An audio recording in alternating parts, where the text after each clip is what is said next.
2장에서는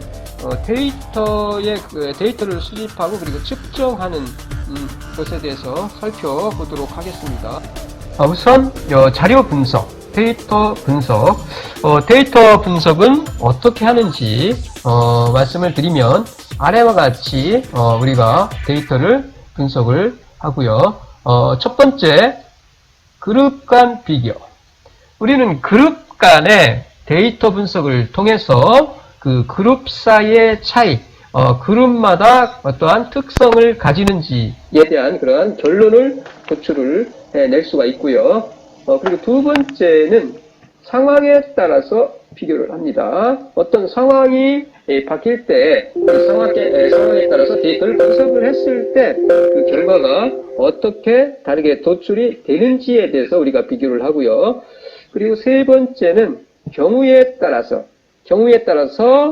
비교를 통해서 우리가 어떤 정보를 끄집어낼 수가 있습니다. 이와 같이 우리는 자료를 분석을 할 때는 그룹 간 비교, 그 다음에 상황에 따라서 비교, 그 다음에 경우에 따라서 비교를 통해서 우리가 필요로 하는 유용한 정보를 끄집어낼 수 있다라고 말씀을 드릴 수 있겠습니다.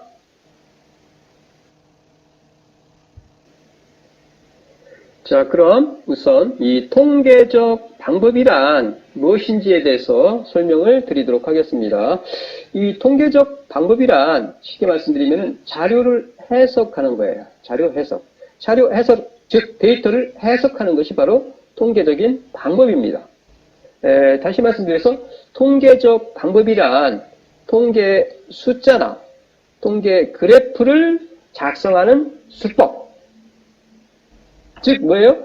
통계 숫자로 나타내고요. 그리고 통계 그래프로 우리가 나타냄으로써 그로부터 우리가 원하는 정보를 끄집어내는 수법이 바로 통계적인 방법이라고 말씀을 드릴 수가 있습니다. 자, 정리합니다. 통계적 방법이란 뭐예요?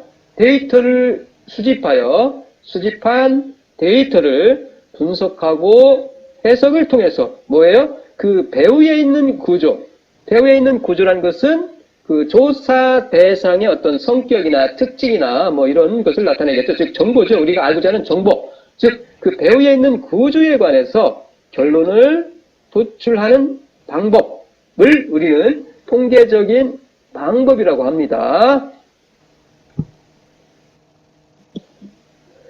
자, 앞에서 우리가 통계적 방법이란 바로 자료를 해석한 것이라고 말씀을 드렸는데, 그렇다면은 요 데이터 분석, 자료 분석은 어떻게 하느냐라는 얘기죠.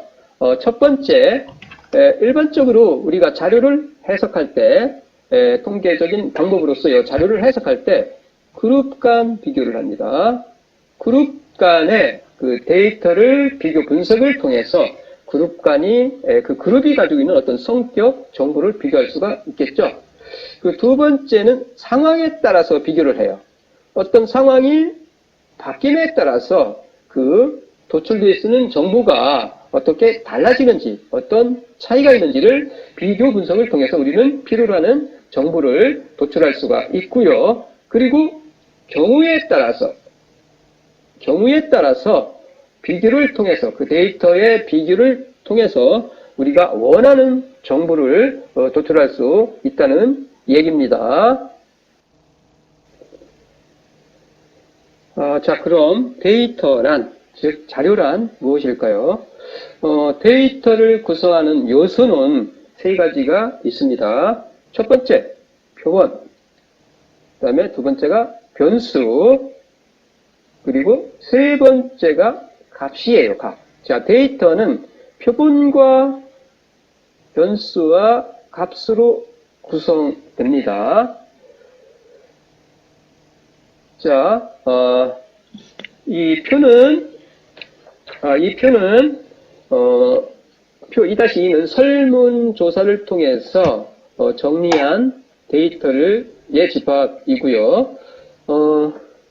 이 표에서 각 행, 번호로 1부터 100까지 나와 있죠. 각 행, 각행. 각 행은 응답자 정부예요. 이 1이라는 응답자가 대답한 정부죠. 그 다음에 2라는 응답자, 3이라는 응답자.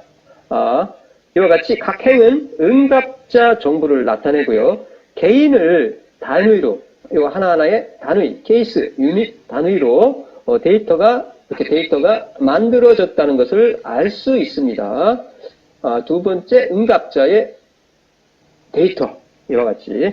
자, 이 경우 100명이죠. 1분부터 시작해서 100명이 모집단으로부터, 즉, 여기서는 예를 들어서, 상경대학이라는 모집단으로부터 100명을 추출하여, 100명이 어떻게 상경대학이라는 모집단으로부터 추출되어 표본을 구성하고 있어요. 100명이 표본을 구성하고 있습니다. 다시 말씀드려서 여기서 이 표본이라는 것은 통계적 처리를 위하여 모집단에서 실제로 추출된 관측값이나 측정값의 집합이죠. 이거는 앞에서 말씀을 드렸어요. 그리고 두 번째, 변수라는 것은 variable, 변수라는 것은 변화하는, 변자라는 것은 한문으로 쓰면 우리가 변화할 변자죠. 변화할 변. 그래서 변수죠. 변수.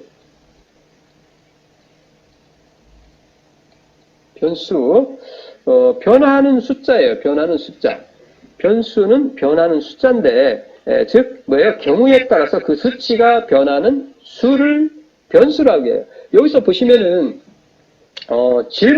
질문이 1부터 시작해서 5, 6까지 있는데, 요 각각의 질문이 있죠? 질문. 요 각각의 요 질문이 바로 변수라고 할 수 있어요. 설문 1이라는 변수, 2라는 변수, 3이라는 변수, 4라는 변수, 5라는 변수, 6이라는 변수죠. 보시면은 이 설문 1이라는 질문 보시면은 숫자가 변하죠. 그 다음에 설문 2 같은 경우도 이거는 나이인데 1이라는 사람은 46살. 그 다음에 두 번째 케이스 2라는 사람의 응답자는 25, 61 이와 같이. 그 다음에 설문 3은 키를 나타내는데 보세요. 응답자에 따라서 요 값이 숫자가 어떻게 변하고 있죠. 달라요. 이같이 변하고 있죠. 즉 변화하는 숫자가 뭐예요? 변수예요. 변수. 설문 3이라는 변수. 키에 대한 질문에 대한 변수가 되죠. 여기서 심장, 지금 말씀은 이거는 심장이고요. 그 다음에 요거는 혈액형. 1이 A, 2가 B, 3이 AB, 4가 O형, 이와 같이. 그 다음에 설문 6은 학력을 나타내요. 학력. 이러한 것들은, 이러한 변수는 케이스에 따라서 어떻게? 요 케이스, 1이라는 케이스, 1 응답자의, 2 응답자의, 3 응답자의 요 케이스에 따라서 1이라는, 2라는, 3이라는 응답자, 즉 케이스에 따라서 어떻게? 키의 경우 달라져요. 수치가 달라집니다. 이와 같이. 왜요? 이게 변수라는 얘기입니다. 변수. 설문이, 즉 질문이 바로 변수예요. 변수. 이거는 학력이라는 변수.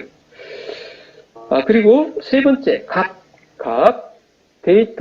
자료를 구성하는 요소로서 첫 번째, 표본. 그 다음에 변수. 표본, 변수. 그리고 값이죠. 세 번째가 값. 표본과 변수와 값으로 자료, 즉 데이터가 구성이 이루어지는데 세 번째 값은 각각의 변수가 취하는 구체적인 수치. 예를 들어서 혈액형의 경우에 구체적으로 이와 같이 1 응답자가 취하는 값, 100번째 응답자가 취하는 값, 이와 같이 각각의 변수가 취하는 구체적인 수치. 이 구체적인 수치가 뭐예요? 바로 이 구체적인 수치가 응답자에 따라서 그 변수에 따라서 그 각각 변수가 취하는 각각의 수치가 바로 값이에요. 값. 거기가 생각 어느 정도 많을 것 같은데. 자, 다시 한번 기초 용어 변수와 개체에 대해서 살펴보겠습니다. variable 변수죠. 앞에서 말씀드렸듯이 이 변수라는 것은 변화하는 수치를 나타내는데 그 변수가 케이스에 따라서 그 응답자에 따라서 앞에서 우리가 숫자가 달라진다는 것을 살펴봤어요. 여기서 변수라는 것은 뭐예요? 변수라는 것은 요 자본금 대상, 요 대상은 그 응답자는 A 기업, B 기업에서 F 기업이 있는데 자본금에 대한 거죠. 자본금. 그 다음에 종업원수, 그리고 매출액 이와 같이 여기서 변수는 자본금에 대한 질문, 종업원수가 몇 명인지에 대한 질문, 그 다음에 매출액이 얼마인지에 대한 질문이 바로 변수가 되겠죠.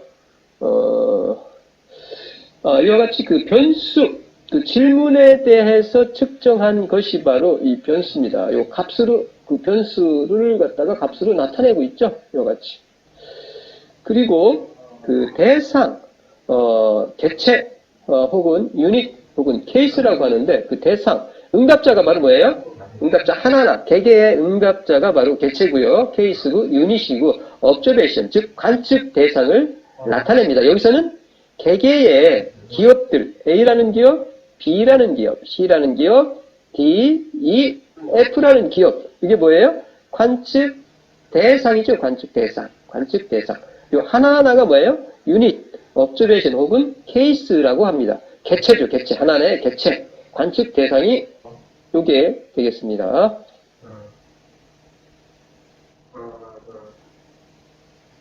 이어서 변동. 요 변동이에요. 변동. variability. 변동이란 것에 대해서 설명을 드릴게요. 관측 대상. 관측 대상은 하나의 개체. 앞에서 말씀드렸듯이, observation, unit 혹은 case라고 하는데, 요 관측 대상이라는 것은 개체를 통해서 관측 항목, 그 하나의 질문이죠. 관측 항목에 관한 자료값이 일정하지 않은 상태를, 즉, 자료에 흩어진 정도를 변동이라고 합니다. 다른 말로 표현하면 변화량이에요. 이 틀에서 보시는 바와 같이 예를 들어서 요 각각의 응답자, 케이스, 유닛에 대해서, 응답자에 대해서, 매출액에 대해서 질문을 했는데 보시면은 어떻게 달라지죠? 다릅니다. 이와 같이 달라져요. 자, 관측값이 일정하지 않은 상태.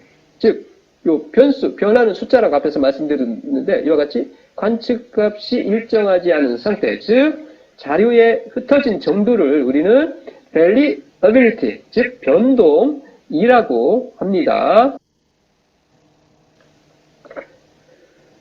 자, 앞에서 우리가 데이터의 구성 요소로서 데이터는 표본과 변수와 값으로 구성이 된다고 했는데 이 데이터를 우리가 한번 분류를 해보겠습니다. 자, 데이터는 1차 자료와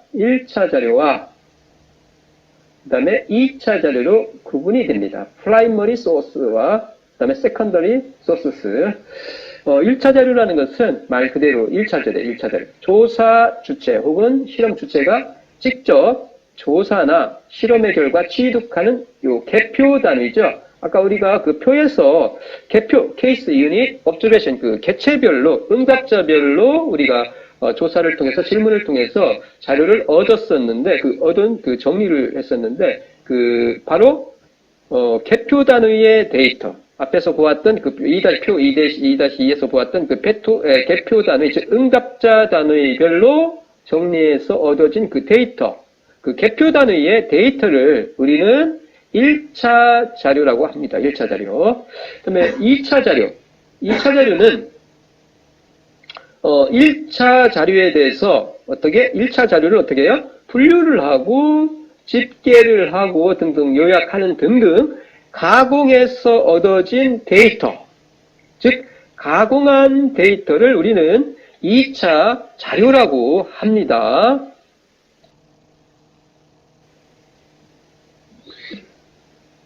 이어서 자료를 우리는 시계열 자료와 시계열 자료입니다. 이거. 그 다음에 횡단 자료. 시계열 자료와 횡단 자료로 구분할 수가 있습니다. 시계열 자료. 우선 시계열 자료란, 시니까, 시간시에 시간. 그래서 타임 시리즈 데이터.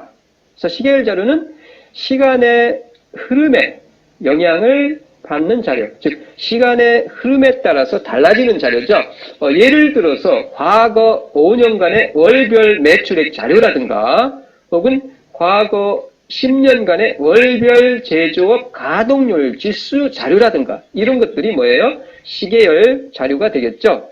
그리고 횡단 자료는 크로스 섹셔널 데이터, 크로스 섹셔널 데이터에서 횡단 자료는 특정 시점입니다. 특정 시점에서 어떻게 여러 가지 특성을 조사한 자료예요.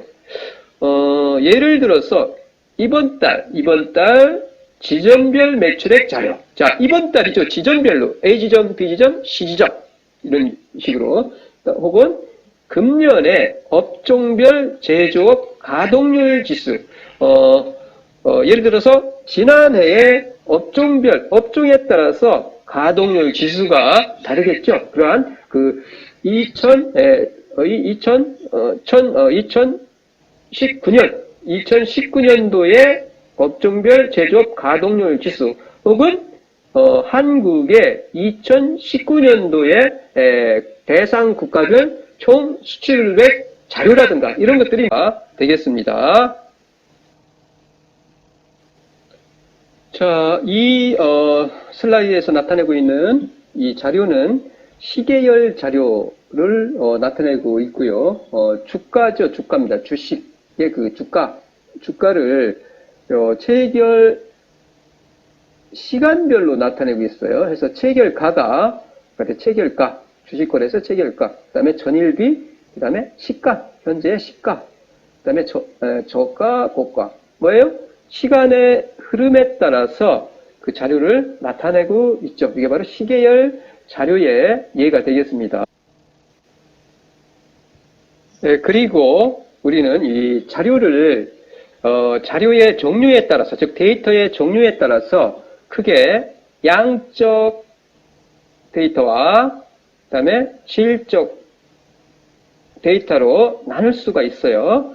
질적 데이터를 범주형 데이터, 범주형 자료라고도 합니다. 그래서 양적 데이터는 뭐 영어로 여러 가지 표현이 있는데 뭐 quantitative 데이터라든가 그다음에 metric 데이터라든가 numerical 데이터라든가 다 같은 얘기입니다. 그래서 양적 데이터를 나타내요. 이거는 양적 데이터란 무슨 자료? 무슨 데이터? 숫자로 표시될 수 있는 자료예요.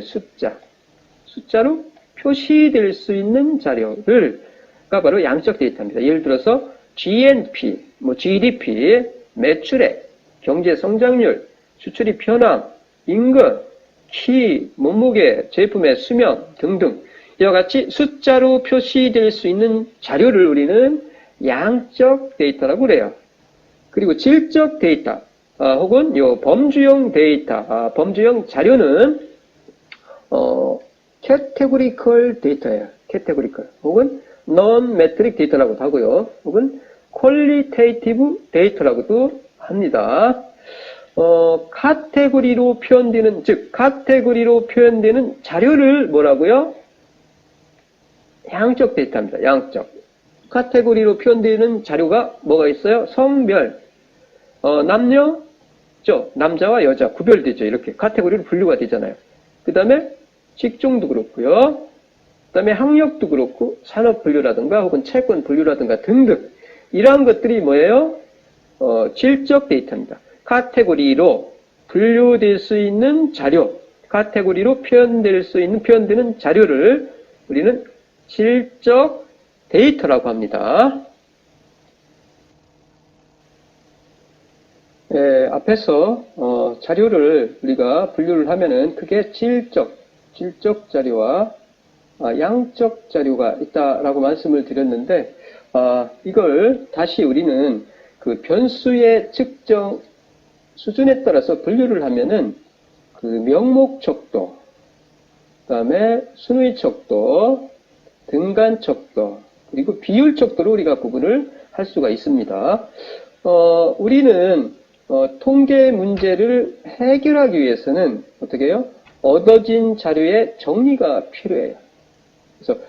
그리고 자료를 정리하기 위해서는 그 자료가 어떤 자료인지를 우리가 일단은 알아야 합니다. 그래야 자료를 정리하고 분석하고 해석할 수가 있는 거죠. 그리고 여기서 측정이라는 것은 대상물에 수치를 부여하는 것을 말합니다. 그래서 이와 같이 변수를 측정 수준에 따라서 분류하면은 명목, 순위, 등간, 비율 척도로 우리가 구분을 할 수가 있다라고 할 수가 있고요. 이어서 요 하나하나씩 한번 살펴보도록 하겠습니다.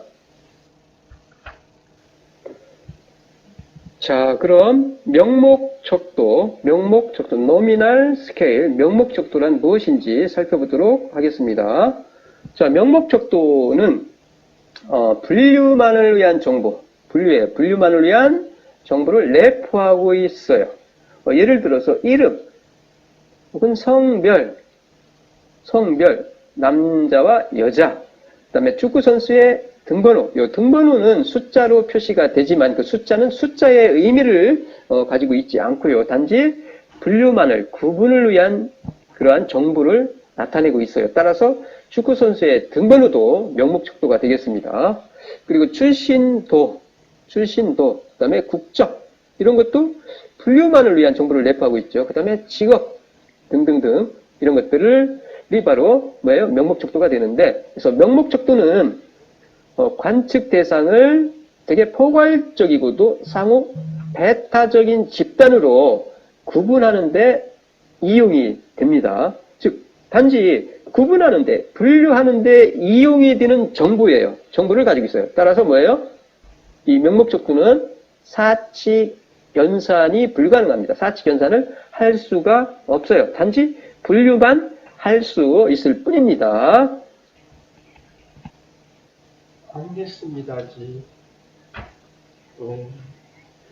이어서 순서 척도, 이게 순서예요. 순서, 그 다음에 서열, 순위. 똑같은 얘기인데 요 순서 혹은 서열, 서열 정보, 순위 정보를 내포하고 있는 자료인데, 이 순서 척도 혹은 서열 척도는 관측 대상의 속성에 따라서 뭐예요? 관측 대상 간에 서열을 부여한 자료, 서열이 부여되어 있는 자료, 즉 뭐예요? 서열 정보, 순위 정보를 가지고 있는 자료가 뭐예요? 순위 혹은 서열 척도라고 할 수가 있습니다. 예를 들어서 이런 거죠. A, B, C, D 평가의 성적이라든가 연령조사에, 연령인데 여기서 나이를 가리키는 게 아닙니다. 몇 살 뭐 그런 게 아니에요. 나이가 아니라 연령조사인데 이 20대별, 30대, 40대, 50대 이상 이와 같이 뭐예요? 순위죠. 서열별로 나누는 거죠. 분류를 하고 있죠. 즉 서열별로. 서열 정보, 순위 정보를 내포하고 있는 겁니다. 마치 연령 20대, 30대, 40대, 50대 이상 이런 식으로. 그 다음에 또 하나가 만족도 혹은 선호도 조사를 들 수가 있어요. 자, 만족, 보통, 불만 혹은 1부터 5까지. 5는 가장 만족, 그 다음에 이거는 가장 불만족, 이거는 그냥 보통. 이와 같이 선호도나 만족도 조사 를 예를 들 수 있고요. 그래서 이와 같이 서열 자료는, 순위 자료는 뭐예요? 단위들 간의 간격을 정확하게 우리가 정량하기 어려워요. 한번 요거 볼까요? 이게 숫자로 해서 1과 2, 이게 만족인데 1과 2가 1이라고 해서 차이가 정확하게 1이라고 할 수가 없습니다. 이거는 만족은 주관적인 거기 때문에 그 사이를 어떻게 그 간격이 동일하다라고 볼 수가 없기 때문에 뭐예요? 정확하게 단위들 간의 간격을 정확하게 정량하기 어렵다라고 말씀을 드릴 수가 있고요. 그리고 이와 같이 간격이 같지 않아요. 따라서 사칙 연산은 의미가 없습니다.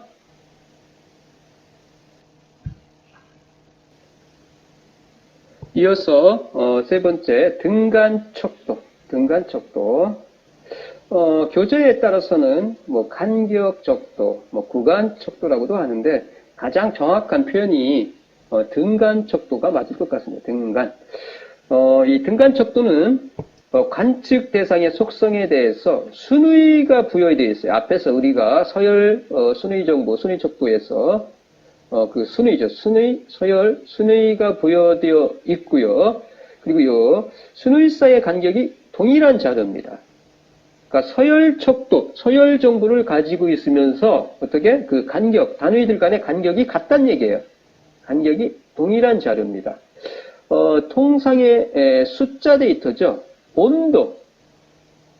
온도라든가 IQ라든가 지수 등등이 이 바로 뭐예요? 등간척도입니다. 간격이 똑같아요. 간격이. 그런데 이 등간척도는 절대적인 0점, absolute zero, natural zero가 존재하지 않습니다. 절대적인 0점이 존재하지 않아요. 0점이 존재하지 않습니다. 따라서 이 관측값 사이의 비율 계산은 무의미합니다. 무의미해요.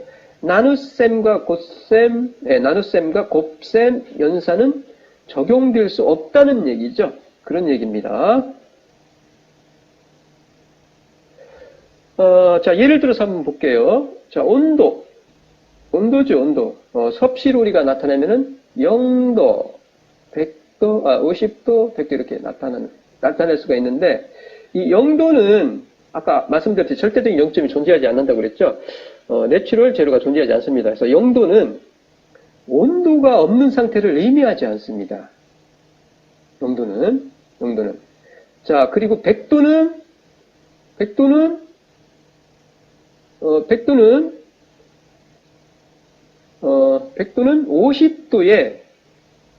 50도의 2배로 뜨겁다는 것을 의미하지 않아요. 자, 50, 100 간격이 50, 차이가 50이죠. 그래서 배로 크니까 100도는 50도의 2배로 뜨겁다 라는 것을 의미하지 않습니다. 간격이 같다고 해서. 자, 이걸 화씨로 뜨거운 정도로 변환하여 나타내면은 100도는 212도가 되고요. 50도는 122가 된다. 이거 보면은 실제로 뜨거운 정도로 나타내면은 1.7배예요. 7배. 자, IQ의 경우도 마찬가지입니다. IQ가 100인 사람이 어떻게 IQ가 50인 사람보다 어떻게 IQ가 50만큼 높다고 할 수는 있어요. IQ가 100인 사람이 50인 사람보다 50만큼 높다고 할 수 있죠. 그렇다고 해서 뭐예요? 머리가 2배 더 영리하다고는 할 수 없다는 얘기입니다.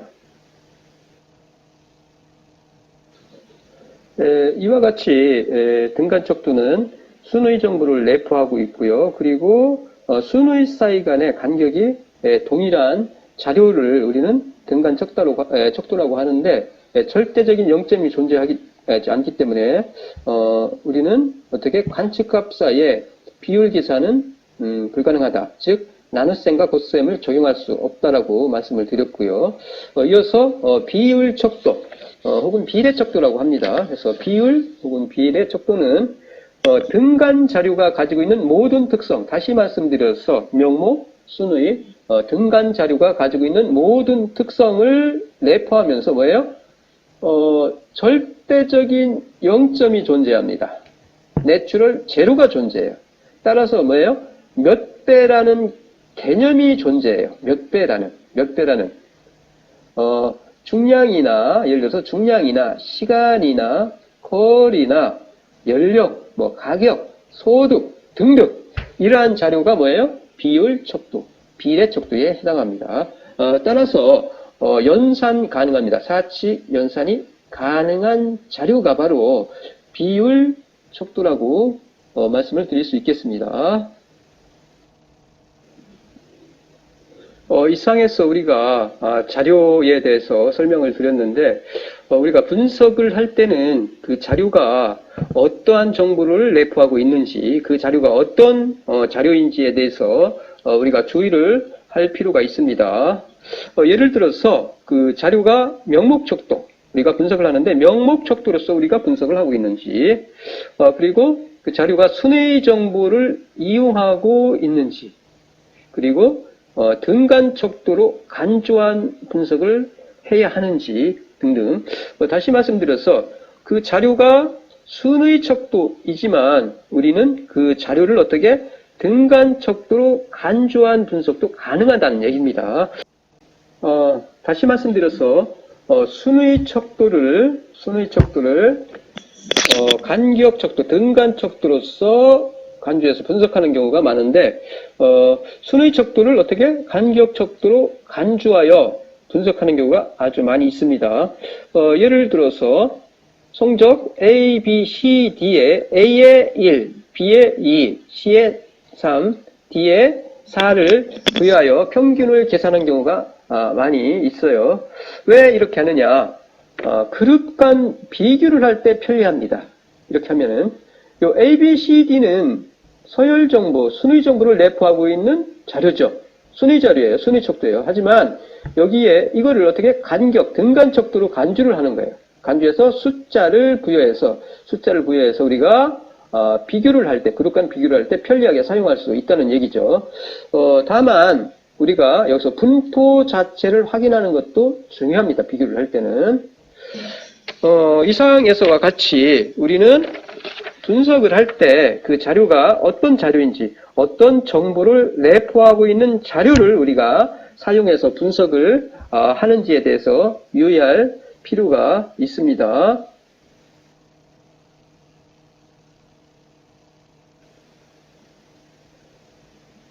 이어서 앞에서 우리가 자료를 크게 분류하면은 질적 자료와 양적 자료로 분류를 할 수 있다고 말씀을 드렸는데, 양적 자료를 다시 이산형 자료와 연속형 자료로 우리가 구분할 수가 있고요. 이산 자료 혹은 그러니까 이산 자료, 그냥 줄여서 연속 자료라고도 할 수가 있습니다. 그래서 양적 자료를 연속형 자료와 이산형 자료를 분류할 수가 있는데, 연속형 자료라는 것은 통계 단위들의 수를 셀 수 없는 자료들이에요. 셀 수 없는 자료, 셀수. 하나, 둘, 셋 이렇게 셀 수 없는 자료를 우리는 연속형 자료라고 합니다. 그래서 연속적인 실수값을 취해요. 예를 들어서 키의 경우 실수값을 취하니까 175cm 혹은 170.3 혹은 175.25 178.3cm 이와 같이 실수값을 취하는 자료가 바로 연속형 자료입니다. 따라서 연속형 자료는 구간으로 구분한 백분율로 우리가 구간으로 구분해요. 구간으로 구분을 통해서 백분율로 우리가 분석을 합니다. 그래서 백분율로 나타낼 수가 있어요.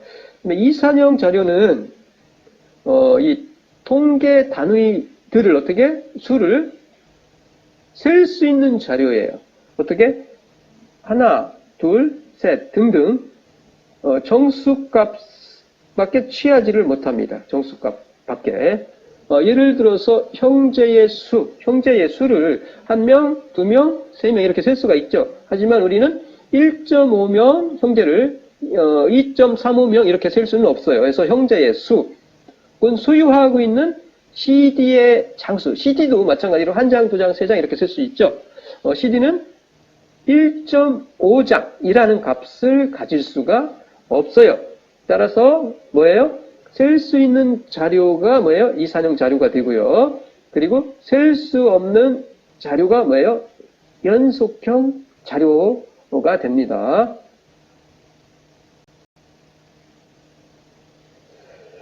자, 이상에서 우리는 자료에 대해서 상세히 알아보았고요. 이어서 분석을 할 때 어떤 시점에서 어떤 시각에서 우리가 어떻게 분석을 해야 하는지에 대해서 알아보도록 하겠습니다. 그래서 자료 분석의 시점. 첫 번째가 전체의 변동. 앞에서 말씀드렸듯이 변동이라는 것은 흩어진 정도를 나타냅니다. 그래서 변동을 봐요. 변동. 흩어진 정도가 변동을 통해서 보고요. 그 다음에 계층별로 그룹 간 특성을 비교해요. 층별로 그룹 간의 그 특성을 비교하는 거죠. 그 세 번째가 변수 간의 관계입니다. 변수 사이의 관계를 통해서 우리가 자료를 분석을 하고요.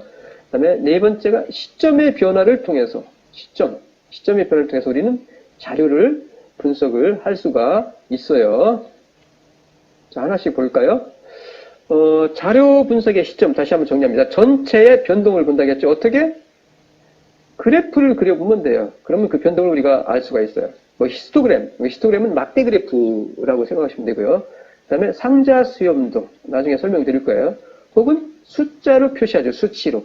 기초통계량 계산을 통해서 변동을 우리가 파악할 수가 있고요. 그 다음에 계층별로 그룹 간 그 특성을 비교하는데 어떻게? 계층별 나누시면 돼요. 수준화해요. 수준별로 나눠서 코드화를 해서 비교를 하시면 되고요. 그리고 변수 간의 관계를 볼 때는 우리가 보통 다별량 분석을 해요.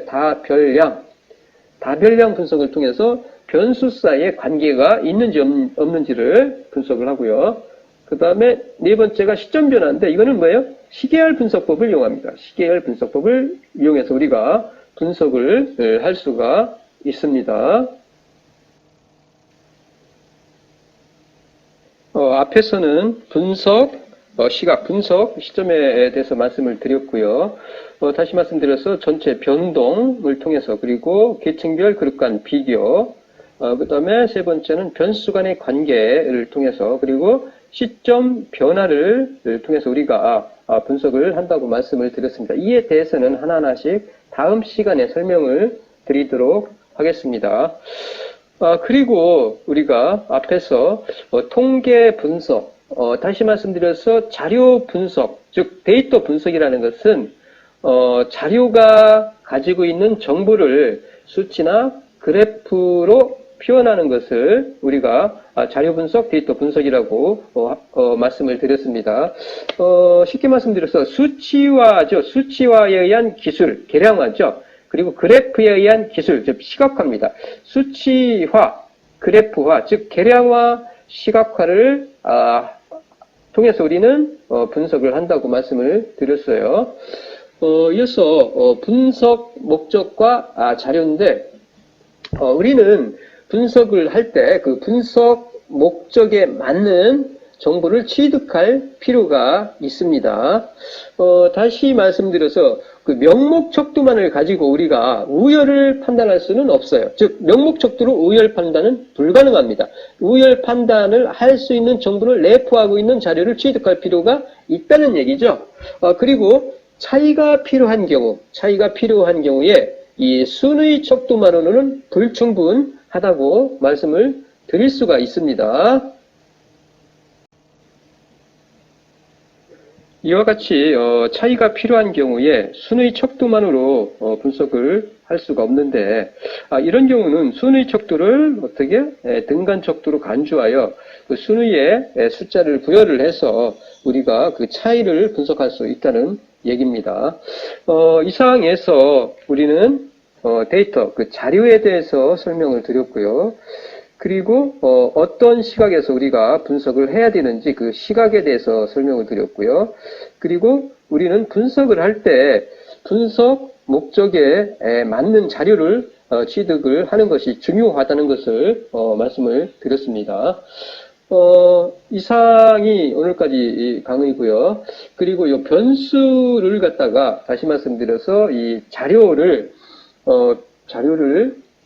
정리를 하면은 앞에서 설명드린 그 자료를 갖다가 분류 방법에 따라서 정리를 하면은 속성에 따라서 분류하면은 우리가 이산역 양적 자료를 우리가 질적 자료와 양적 자료로 분류를 할 수가 있는데 그 양적 자료를 어떻게 분류하면은 이산형과 그다음에 연속형으로 분류할 수 있다고 했고요. 셀 수 있는 자료 이산형, 연속형은 셀 수 없는 자료, 실수를 취하는 자료죠, 데이터죠. 그 다음에 측정 수준에 따라서 우리가 자료를 분류를 하면은 명목척도, 분류만을 위한 자료, 그 다음에 서열척도, 순위 정보, 서열 정보를 내포하는 거죠. 그 다음에 등간척도, 서열 정보와 명목척도의 정보를 내포를 하면서 간격이 동일한 자료. 하지만 절대적인 0점, 내추럴 제로가 존재하지 않기 때문에 나눗셈과 곱셈은 불가능합니다. 그 다음에 마지막으로 명목, 서열 등간의 모든 정보를 내포하면서 절대적인 0점, 내추럴 제로를 내포하고 있는 자료, 가감, 그 다음에 나눗셈, 곱셈이 모두 가능합니다. 이상 이렇게 우리가 자료를 정리할 수 있겠고요. 오늘은 여기까지 하겠습니다. 수고 많았습니다. 감사합니다.